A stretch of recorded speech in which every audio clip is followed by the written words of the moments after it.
लेकिन जब आपने जन स्वराज लॉन्च किया था तो आपके लोगों में गांधी जी थे, फिर आपको बाबा साहेब अंबेडकर को भी क्यों लाना पड़ा अपनी राजनीति में? बहुत अच्छा सवाल किया आपने, क्यों लाना पड़ा। लोगों को लगता है कि एक और फोटो लगा दो। अब ये आपको सवाल ये भी पूछना कि सिर्फ 2 ही क्यों है, 3 क्यों नहीं है, तो उसको आप समझिए, 2 मिनट लगेगा आपको। विचारधारा के आधार पर हम लोग की सीधी लड़ाई भाजपा से है।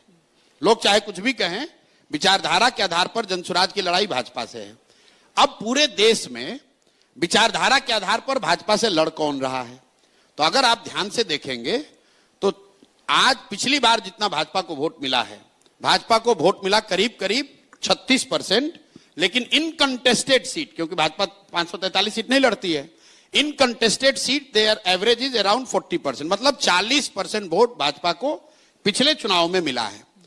80% हिंदुओं के देश में अगर भाजपा को 40% वोट आया है, इसका मतलब है कि करीब करीब आधे हिंदू आज भी भाजपा को वोट नहीं देते हैं। अब ये आधे हिंदू कौन है? हम लोग की समझ ये है, मेरी समझ ये है कि आधे हिंदू वो हैं जो 4 भाग में बटे हुए हैं। जो लोग गांधी के विचारधारा में यकीन रखते हैं वो भाजपा के आज के कार्यक्रमों से, आज के विचारधारा से इत्तेफाक नहीं रखते हैं। जो बाबा साहब के विचारधारा के मानने वाले लोग हैं वो भी भाजपा के साथ नहीं चलना चाहते हैं।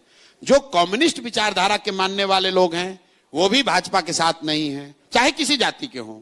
और जो लोहिया जयप्रकाश को मानने वाले समाजवादी नेता कुछ बचे हुए हैं वो भी भाजपा के साथ नहीं चलना चाहते हैं विचारधारा के आधार पर।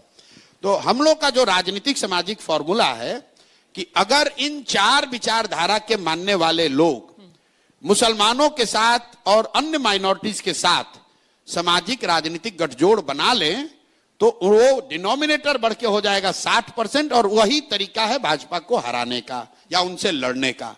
अब आप कहिएगा कि जब 4 है तो उसमें हमने 2 ही क्यों इस्तेमाल किया? क्योंकि कम्युनिस्ट पार्टी यहां एक दल है तो उनके लेनिन और मार्क्स का तो फोटो हम लगा नहीं सकते हैं। दूसरा बच के समाजवादी लोग, तो समाजवाद के भी 1-2 लोग अभी टुकड़ों में बचे हुए हैं।